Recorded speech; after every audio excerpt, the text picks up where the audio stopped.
Welcome to the ThunderCast, your martial athletics podcast produced by the fans, for the fans, with your hosts, Russ Livingood and Jed Horton.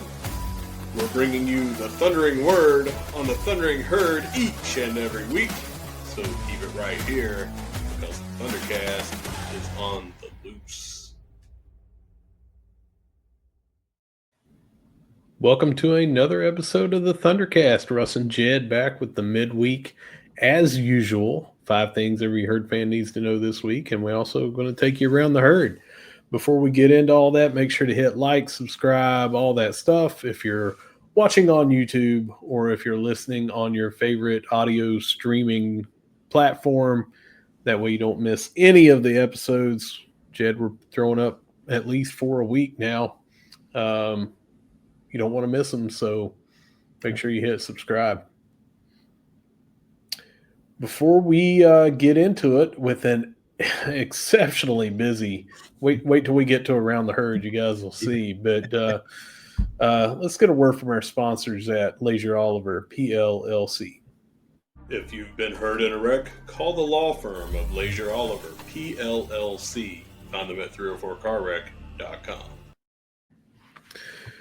Well, Jed, we say it all the time. We got to come up with 5 things. Well, this is one of those weeks where, heck, I made a separate category so we didn't have as many things, and we're gonna get into all that. But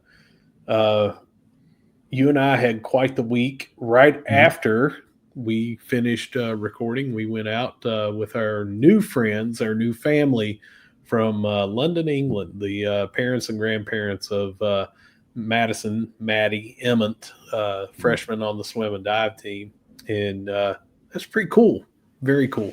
Yeah, it was great, man. I mean, we had an awesome time. We closed the peddler, and man, it was a lot of fun. I think by the end of that dinner, we were family already, and so many cool things. I wish we had time to discuss, on the show about all the conversations, the good conversation we had. A lot of positives about Marshall and the university that nothing but good things to say. And then by the end of it, I think we're part of their family now. So that's right. Get the bedroom ready, guys. I'm after this, I'm going to try to catch my flight and head over. They joined us at the tailgate the next day, and they even came on the live tailgate show. But I got to tell everybody that didn't get to see that or hear that on the live tailgate show. First of all, they had this flag that was like an amalgam of the Union Jack, but it was green, Kelly green and white, and it had the new Marco logo up top and the Block M Marshall logo with the herd bar across it, all on the flag, and they hung it right off the fence in the south end zone, right next to the tailgate. And it was cool. And to tell this story, this was their first ever tailgate, and that blew my mind when they were telling me this at the peddler. And they said, I said, with all the European football, that how into it everybody is, you guys don't tailgate? And he said, it's done at the local pubs, and each pub is designated, for which team and stuff. Couldn't have them out in the parking lot near the stadium before the game because we just fight all the time. So yeah, I thought that was great. But go ahead. Sorry. No, you go ahead. I would say they were blown away by the fact that the ODU monarchists and ODU fans were literally tailgating right next to us at the game. No one went to jail. It was great. No one went to jail. Yeah. I do have to give a shout out. Know who's going to kill me.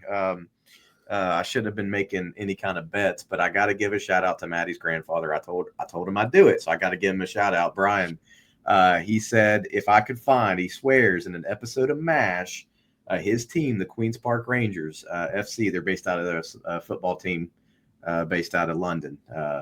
Soccer here in America, as we call it, but that's his football team, was mentioned in an episode of MASH. And I did find the episode, Brian. So if you're listening to it, I found the episode. It was season 6, episode 17.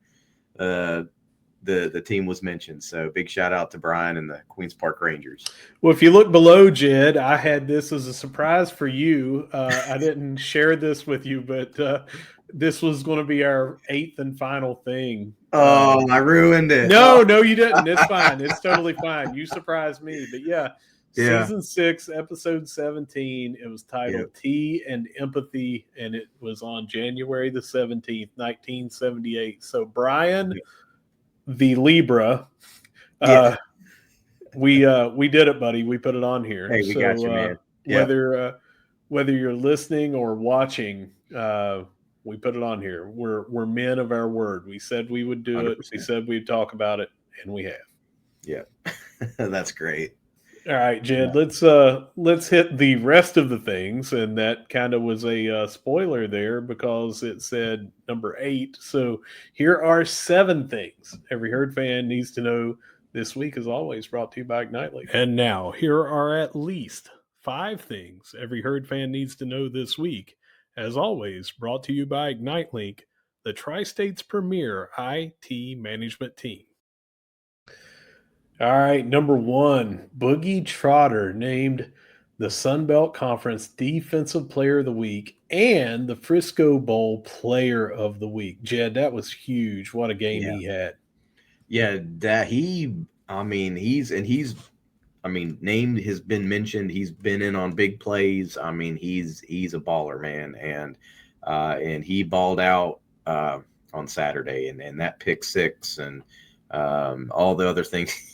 He's a baller, man, and it's. I was going to say, that's all the accolades he got this week. I mean, he deserves them all. Yeah, and the pick 6, to start the scoring for the game, got us on the scoreboard first. Great interception. I said this on the recap of the show, of the game. Give me a minute. The recap of the game, he kind of like hid from Colton Joseph. He snuck up and got kind of low to the ground and saw the play, knew what was going on, cheated back as he was still kind of hidden, made a great athletic interception. Yeah. And then from there, he's got a nose for the end zone. So he found his way there, put us on the board with a 7 spot. But then bigger plays, he basically went in and stripped the ball and recovered it. Yeah. When if you go back and watch that replay, 1, it was terrific strip. 2, it hits the ground and it looks like it goes right at an ODU player, and he goes down there and takes it kind of out of his hands, to get it on the ground. And at least 2 very good open field tackles, but 1 on Joseph in particular. 3 of his 5 tackles were solo. And one of those, Joseph was bouncing to the outside, and Boogie just got him. I think it was for a loss, but that was big play. So it was just big play Boogie, all game long. All right, number 2, his teammate Carlos Del Rio Wilson was named to the Davey O'Brien Great 8. That's the second time this year that's happened. He got that after that one. He was up for the Manning Award and the Davey O'Brien Grade 8, but he's back on there again, and 4 touchdowns, basically putting up enough offense to beat ODU himself, with 4 touchdowns. But tremendous effort by Carlos Del Rio Wilson. And we had speculated maybe we would see him as the offensive player of the week when KD and I were doing the recap. But the guy from Troy put up some massive numbers at quarterback and kind of put that out of reach. But can't take anything away from what Carlos Del Rio Wilson did in this game. Yeah, man, he is just settled in to being the main guy and has left no doubt about being the main guy. And he is just taking the reins of this team. And this offense has been electric last few games and fun to watch. And there's a lot of good pieces that have been put together. And I mean, he's the head of that, and it's well-deserved award, and he's, man, another guy on the team doing an amazing job and killing it. Yeah, I wish I had it all in front of me. The exact, I didn't update them because I'm going to do that for the preview. of the Texas State game, but the points basically that we've had and how many quarters he's had, and I'll have that. But I mean, the offense has just been absolutely ridiculous since he took over, in that third game. All right, number 3, we got another Sunbelt player, Sunbelt Conference Player of the Week, and it's Kasia Ekstrom from women's soccer. And it says Ekstrom played all 90 minutes at the center of the Herd's back line, was instrumental in the team's scoreless draw at South Alabama on Friday. They held South Alabama scoreless for the first time on its home field this season. Ekstrom has not missed a second of a game action this season, playing a complete 1,170 minutes in the Herd's 13 matches this season. Wow. Yeah, that's tough. You talk about the Iron Woman. That's, I mean, who's going to beat it unless you've played one more game or, gone to extra time or something.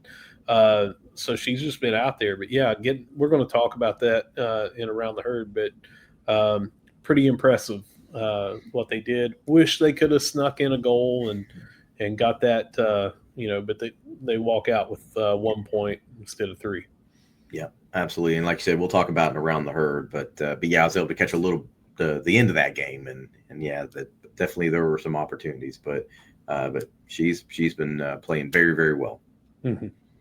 We're going to keep it with women's soccer, and they are heading to Brazil in June to compete against some great international talent.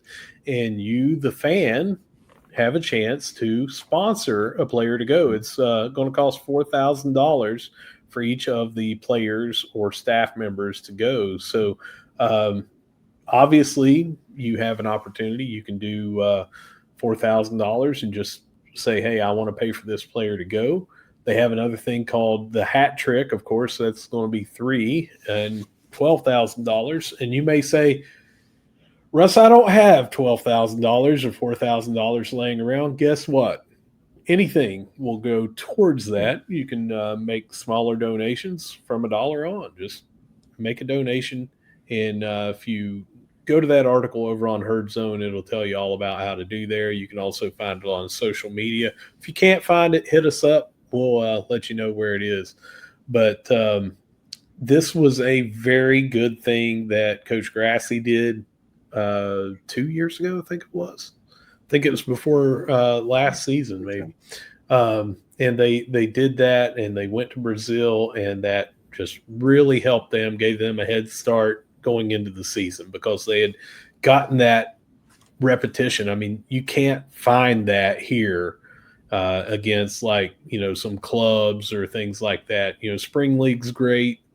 What they did for the women this year was great. For the first time, sending that many players, nearly the entire roster, but to send them all over to Brazil and play in one of the biggest countries to have football or soccer, this is going to be very, very beneficial. And you talk about helping them turn the corner, I think this will do it. So if you want to contribute, we'd love to help you do that. Get up with us if you can't find it.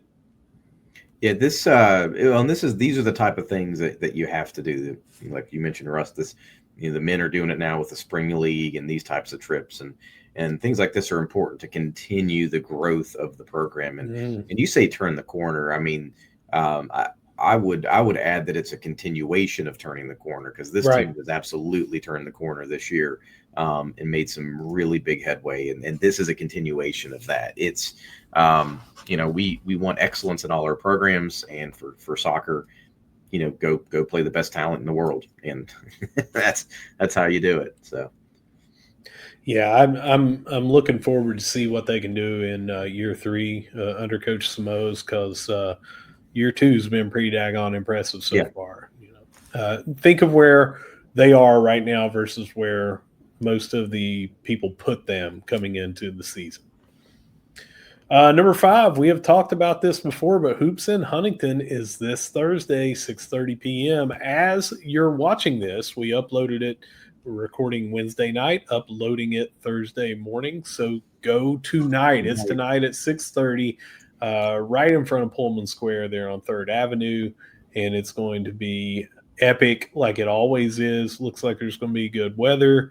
But it is just such a cool environment down there downtown, putting the court up and the skills competition, the roster coming out, the coaches talking.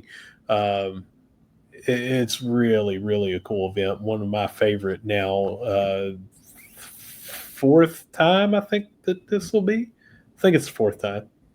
It's always a great event. Unfortunately, I can't speak from personal experience because ever since they've been doing it, I've always had a soccer game, like a kid's soccer game, and it's not worked out. And this year, I'm not sure it's going to work out again. I'm hoping that this is the closest year it's been for it worked out for me to be able to go. So I really want to catch it, but it's a great way to kick off the basketball season, which is upon us.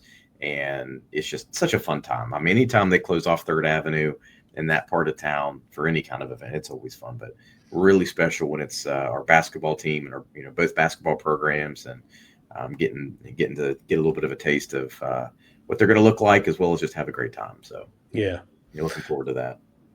Number 6, this is also happening today, tomorrow as we record, today as you watch or listen, if you're watching the first day that it is published. But the Marshall Alumni Homecoming Shop is now open. And the easiest way to do this, for me to tell you, is to go to the Marshall University Foundation and Alumni Association on Facebook and just make sure you're following that. They're going to put out links and things like that. Listen, if you can't do it, you can't find it, you don't have Facebook, and you say, Russ, where is it? We'll help you out. Just get with us. Send us a DM on Twitter. Send us a DM on Facebook. Send us an email at ThunderCast.Pod@gmail.com. Whatever you need to do, get up with us and we'll help you get there. But they went with a theme this year of that new Marco, the updated Marco, Sailor Hat Marco logo. And I'm looking at it right now. I don't want to put this up because it's got QR codes and graphics and access codes and things like that. But I will just say that there's 5, 10, 15, 20, 25, 30, 35, 40, 45, 50, 55, 60, 64 new items that you probably have not seen before, and they will be available in youth, women, men, all different sizes, and looks like some pretty cool gear. So prices also look real good. I'm looking right now, a Nike men's Club Fleece Crew. It's got black here, but it says 2 more colors. $61.99. I saw something online recently where people were saying, well, it's a very nice sweatshirt, but it's $100. This is significantly cheaper than that. So got some really cool stuff. Just make sure that you look for this, go through, shop. This is available October 16th through October the 27th. Have to have your orders in by the 27th. All right. Number 7. Guys, we have got to helmet stripe the stadium. That is the theme for homecoming this year. We're going to put up the graphic right now, and you have zero excuse. If you're listening, you can find this anywhere on social media. You can find it over on herdzone.com. If you're a season ticket holder or a Big Green member, you will find it in an email or a couple of emails now that have been sent out this week. But if you are watching on YouTube right now, it's right up in front of you. And there is zero excuse to not wear this color for whatever seat that you're going to be in. So if you're in the end zone over near the band on the south side, you're going to wear black. the student section, 115, 117, all that, you're going to wear black. So if you sit in that section all the time, 124 on the opposite side, right off of the end zone, you're going to wear black. If your season seats are in there, wear black. Wear black. If you're a student, make sure that every student puts on a black shirt. It's going to be so much better to wear, I don't know, a black alternate of like the Ravens or just a black T-shirt or a Steelers jersey. Wearing black over there instead of a white or Kelly Green Marshall shirt is going to be so much better, because think of how this is going to look when they do the drone, when they do the overhead shots. There are going to be people having this game framed with the crowd, the way it looks, and they're going to have it in their offices and everything. And you want to say, I did my part. Jed, tell me about it. Yeah, man. It's just I've got plenty of black shirts. If you want a ignite.link or Layer 1 sponsor one, let me know. If you don't have one, let me know. I can get you covered. No, but this is cool, man. We've done some of these stripes before, and when we've done them well, it's just so cool looking. It's a lot of fun. It's very cool. If you look, you can't. Well, okay, so that right there, that's exactly what you're talking. That's the Virginia Tech game. I've got that one. I've got that one too. I was going to use that. It looks amazing. I've got that downstairs, and it looks great from the partial that we can see there in your office. It looks great, and even with that, there were some specs here and there where people were wearing different colors. Think of how great it would be if you wore everyone in that section wore the same color that you're supposed to. Now, it will look even better if the place is packed out. So make sure you go. Make sure you take 2 to 3 of your friends. When you're talking to people, make sure that they are going to get their tickets early. That way they will know what color they need to wear. If you're going the day of the game and you're hoping that someone has tickets out in the parking lot, or you're going the day of the game and you're walking up and standing in line to get tickets, you're really putting yourself under the gun and hoping that you have the correct shirt color on, or you're going to have to bring several shirts, or you're going to be one of those fans that say, oh man, I'm not going to participate. And you'll be standing out in Jed's office, my house, all these other people that are going to have this framed, or the social media posts that are going to be, and you could have helped and supported such a very cool thing. First time ever that we're helmet striping the stadium. I really, really don't want to see people coming in yellow, purple, things like that. I know that there's going to be a couple of maroon Texas State fans in there, but we're going to drown them out.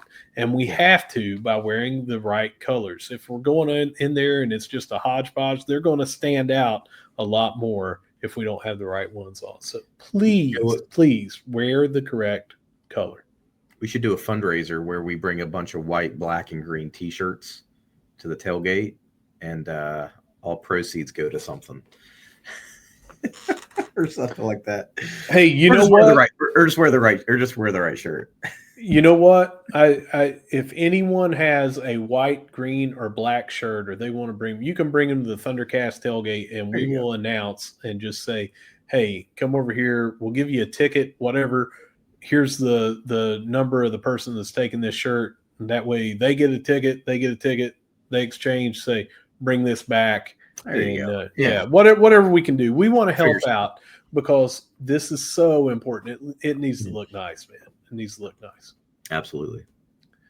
Well, Jed, that does it for our 5 this week, 7. And if you count Brian, the Libra, getting to hear about Queens Park Rangers, it's 8 things every Herd fan needs to know this week. However, we have a new little section that I created here today, and I'm going to talk about it now.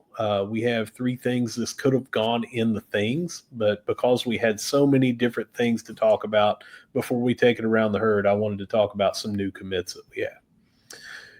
All right, so football picked up a couple of new commits. We got two JUCOs, and they both went to Northeast Mississippi Community College. Both of them offensive linemen. First one, Alfred Washington, 6'5", 300, out of Pensacola, Florida.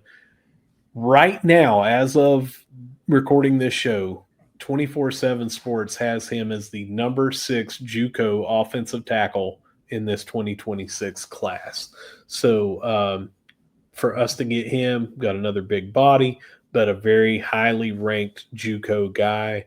JUCO instead of high school, you would think he's already had some time in a weight program, experience on the field.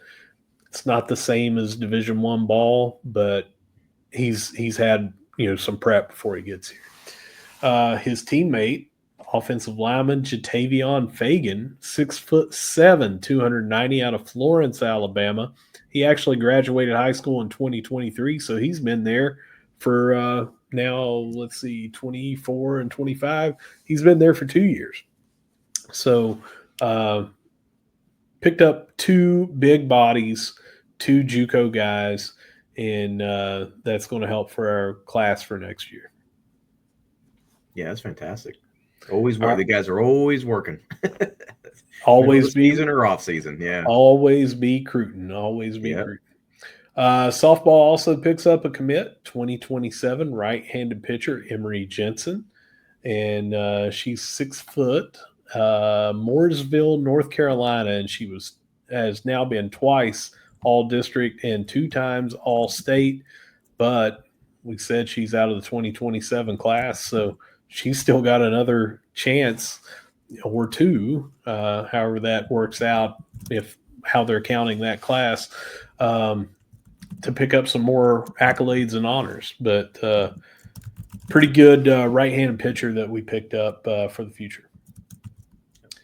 And now, Jed, that does it for Ignite.link's 5 things every herd fan needs to know this week, but also talked about some new commits. So now we're moving on to you, brother. All right. Well, let's go ahead and take it around the herd, and let's go ahead and kick it off with a word from our sponsors at Layer 1 Solutions.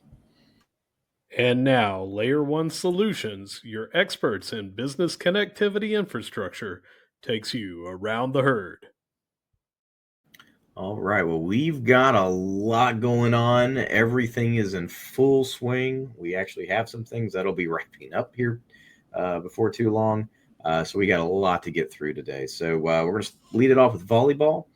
Unfortunately, they lost to JMU 3-0 on Thursday, and then 3-1 on Friday.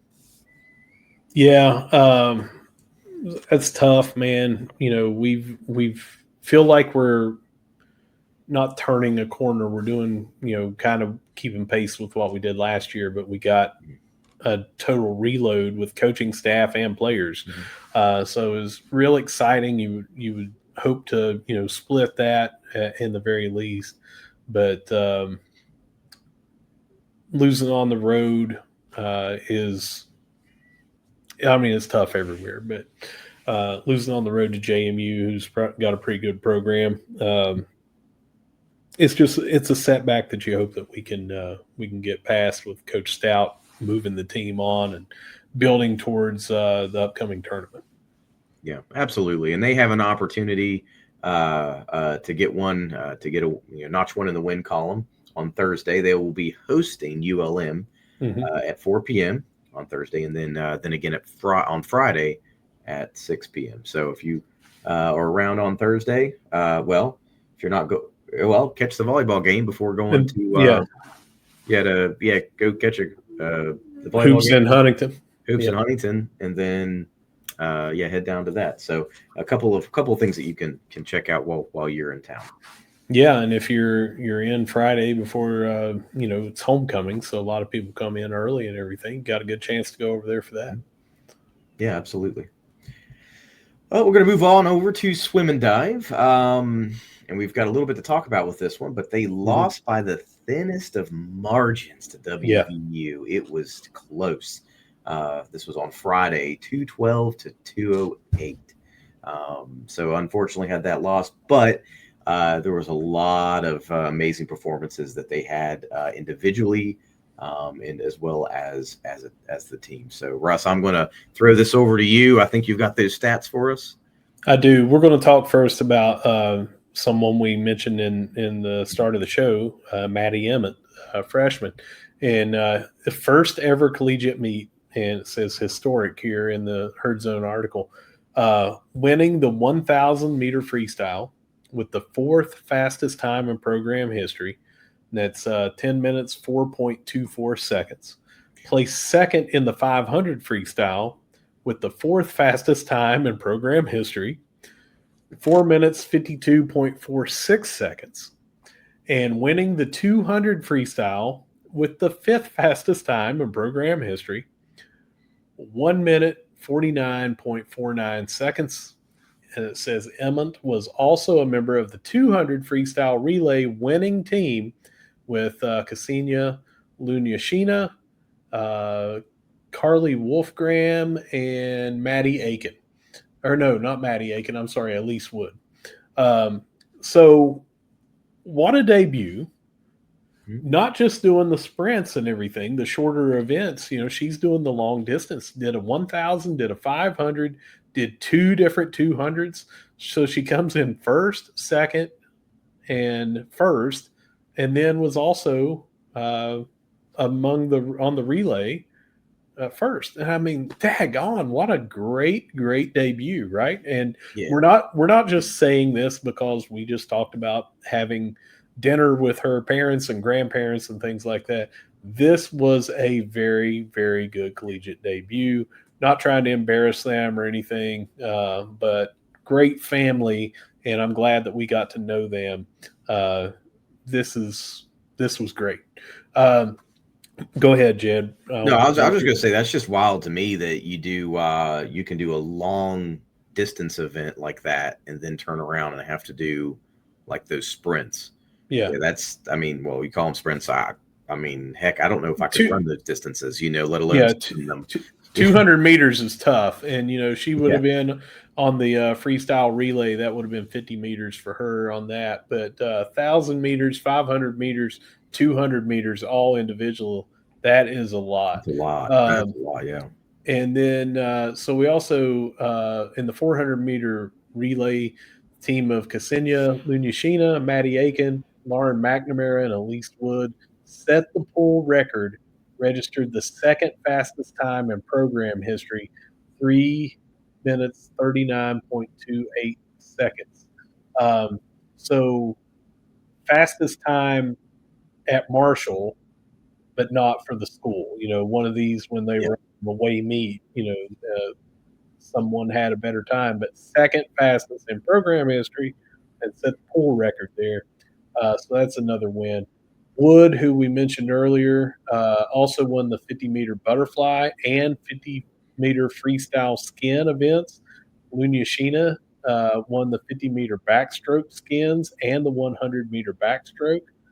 Abby Adams entered the record book with the 10th fastest time in program history in 100-meter backstroke at 55.73 seconds.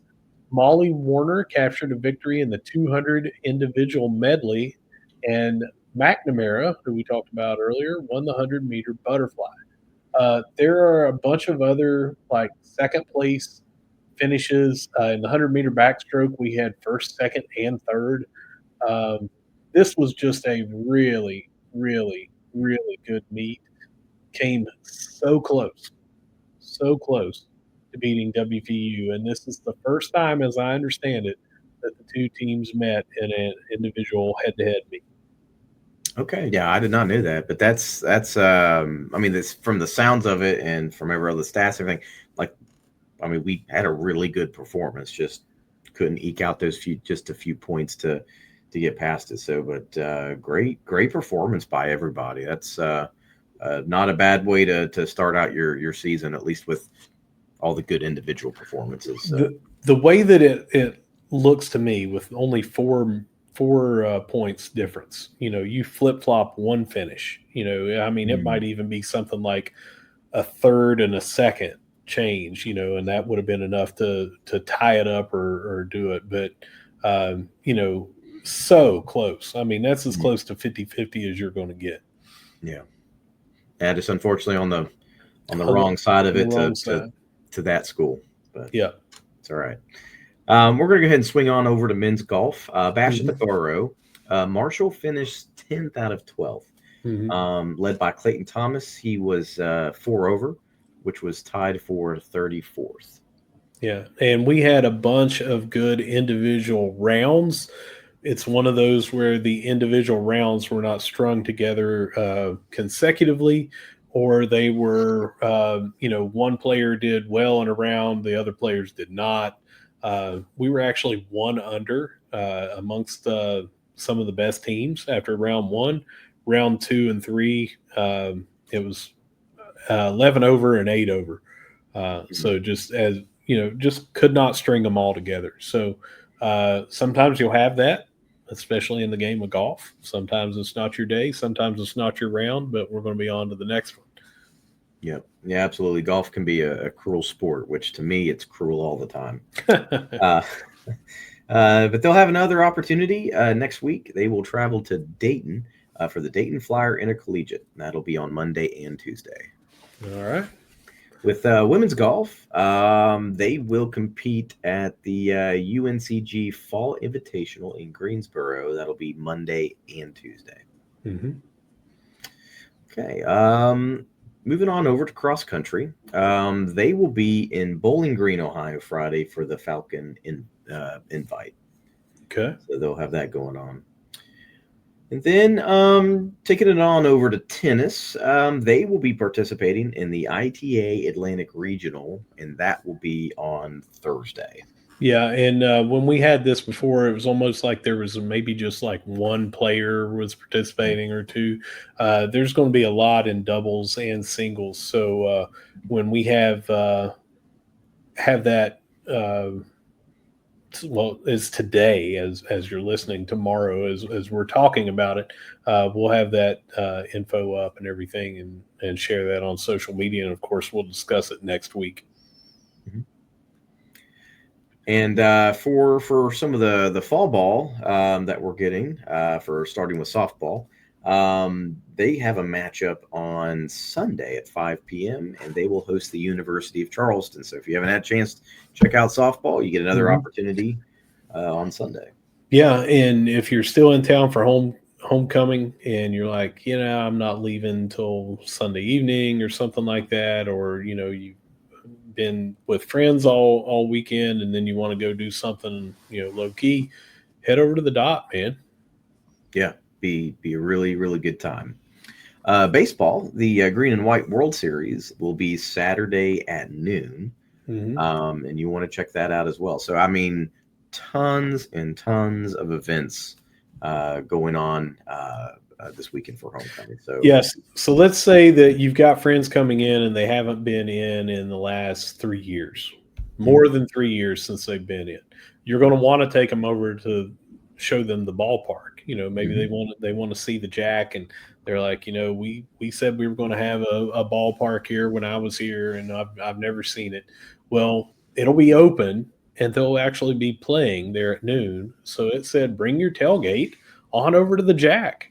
So if you've got anybody that's coming in, you want to take them over, that's a great time to do it. Because they can actually go in and get a good walk around and see how it is and everything. And they're encouraging. They said, bring your tailgate over there. And even if you don't have people coming in and you're like, well, I don't have a tailgate that I'm going to, maybe you're deciding for whatever reason you're too shy to come to the ThunderCast tailgate. Whatever the reason, you want to go over there, or you're already tailgating at the softball lot or State Electric lot, and you're right there, walk over and catch a little bit of the baseball game. It's green versus white, inter-squad, but it's just an enhancement to your homecoming weekend. Yeah, absolutely. Russ, hard to believe, but we're already talking about men's basketball. Yes, we talked about Hoops in Huntington. That'll be Thursday or today, this evening as it goes live. But they have their first exhibition game on Tuesday. That'll be versus Alice Floyd College, and that'll be at 7 p.m. So It's here. It has arrived. You get a chance to go look at this year's roster and kind of see a little bit about how they play. Kicking off Corny Jackson's second season. Pretty excited, man, with some players that came on last year that returned, some players that came on last year and didn't get as much playing time, but now they should be elevating their minutes and their play, and they've got a year in the system. And then the newcomers, the high school recruits and the transfers that we brought in. So get over there on Tuesday for free and watch. I think it's free. I mean, I'm fairly certain it didn't say fans first, but we'll put it out and let you know. But I think it's going to be a free fans first event. Yeah, which would be great. Well, let's go on to moving on over to women's soccer. As we mentioned in the 5 things, they had a scoreless draw with South Alabama on the road Friday. Yeah. And I mentioned I was able to catch the tail end of that game on ESPN Plus, and man, we had some opportunities, and I thought we were going to get us one and walk away with a win. If you all listened to last week's episode, I think I predicted a win. Unfortunately, I was wrong. I think that's the only mistake I will ever make on this show. Hey, that's copyright infringement, sir.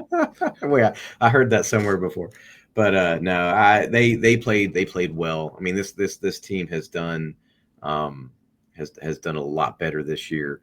And man, I would have loved to see them walk away with the win, but leaving South Alabama scoreless on their field for the first time this season is a victory, and you walk away with points for the seeding. So yeah, so right now they are 4th in the East, and looks like they would be tied 8th overall. Mm-hmm. And I can't remember where they had them. I don't remember if it was 11, 12, but they did not show them much respect in the preseason. And you're a couple of goals or inches away from having even a better record than this, but they're now 6-4-3 overall, 2-2-3 in the conference. Got some, or at least one game coming up here where we can really do some damage because we're playing App State, who is not doing as well right this minute as Marshall is. Yep, and that game will be on Sunday at 1 p.m. So if you get an opportunity on Sunday and you have ESPN Plus pulled up, check out those games. That's when I can. I've been watching them, when they're away or even at home if I'm not able to be there. I've got it pulled up on my phone even. So fun games to watch. I encourage you to watch it Sunday at 1. Men's soccer beat then number 19 Kentucky in a shellacking, yes, 4-1 at home on Friday, and we'll talk about that game. But after moving up to the number 12 ranking, and then we moved up to 12 and then beat Oakland at home on Tuesday. 1-0 was that score. Yeah. So let's go back to that Kentucky game. It was just, I want to say 3-0. Yeah. And then they got a red card, and then we tacked one on. They scored, and then we tacked one on late to win 4-1. But it was not close, just dominating. No. And that was number 17 at the time, us, versus number 19 at the time, Kentucky. And just dominated them, man. It was just goal. And then this Oakland game on Tuesday, Ryan Holmes got his first goal since 2022, I think. I think it was 3 years. 3 years, okay. I think it was 3 years.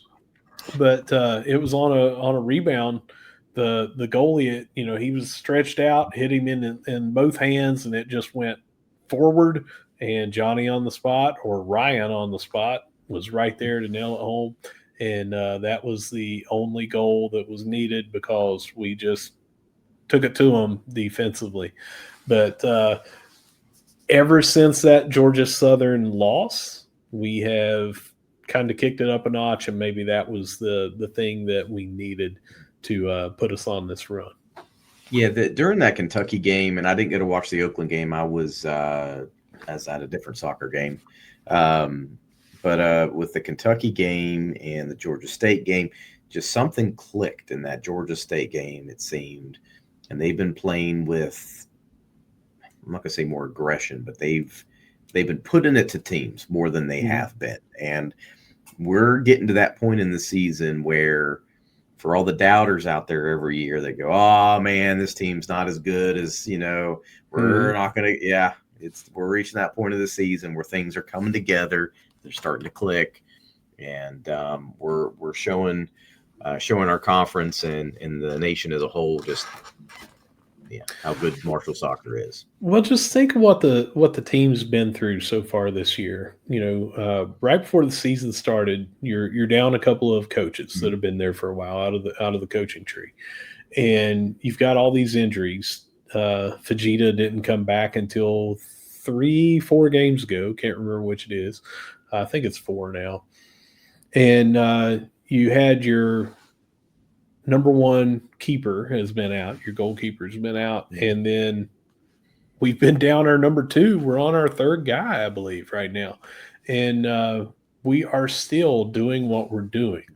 Fajita has not been the only injury. We've had some players that have joined the team in mid-season, but we are still going out there, and we are ranked top 12. And after beating Oakland, don't know what the top 11 all did, but there's a decent chance on Tuesday, if we take care of business on the road at JMU on Saturday, and we win that game, there's a chance we're back in the top 10. Yeah. And, what is really important is the Sun Belt Conference tournament that's coming up. Obviously you want to win the regular season, but more importantly, you want to win the postseason, the tournament. And then you're going to be in the NCAA tournament. And we showed before that you don't really even need to be seeded in that you can still win. So we got a lot of soccer ahead of us. Yeah, absolutely. And man, if you haven't gone to a game, I was talking to a coworker of mine, and he was asking me about it. I said, if you get the chance, go to the game, go to a live game. They're a lot of fun. There's always good crowds, and now's the time of year to do it. It's getting soccer weather, especially on these evening games. I mean, so it's getting cooler. It's fun. We're having, you have a great time. So if you haven't gone, go. This is the time. This is the time to go. So you can't do it on Saturday, as Russ mentioned, because they're going to be at JMU for that game at 7:00. But you will be able to do next Wednesday. So what will probably be happening is Russ and I will be recording, and then we'll be hightailing it over to the vet to catch the game against South Carolina, and that'll be at 7:15. Yep, big conference game coming up. 2 of them, JMU and South Carolina. Jed, that does it for Around the Herd. That does it for the show. Do you have any final words? Man, no, I don't. We had a action-packed episode here, tons of information to go over. A lot of information. But I've done all the talking I think people want to hear for today. Final words is get to Hoops in Huntington. Get to as many of the athletic events you can this weekend while you're here and while your friends are coming in. Spread the word. I want everybody to tell at least 5 people that it is Helmet Stripe the Joan. There's graphics everywhere. If you can't find them, get up with us. We'll give them to you. But wear your Kelly green, wear your white, or wear your black, but wear it in the sections you're supposed to. Don't be that guy. Don't be that gal. We gave away 12 tickets already, and we gave them away on Tuesday evening, so we could make sure that they had plenty of time to get their outfits together. So just tell everybody you can, but no matter what section you're in, if you see us at the Jack, you see us at the Dot, you see us at the Joan, no matter where you see us, no matter what section you see us, no matter what tailgate we're at, we're going to be saying, go Herd. It's the ThunderCast, and we'll see you in a day or two.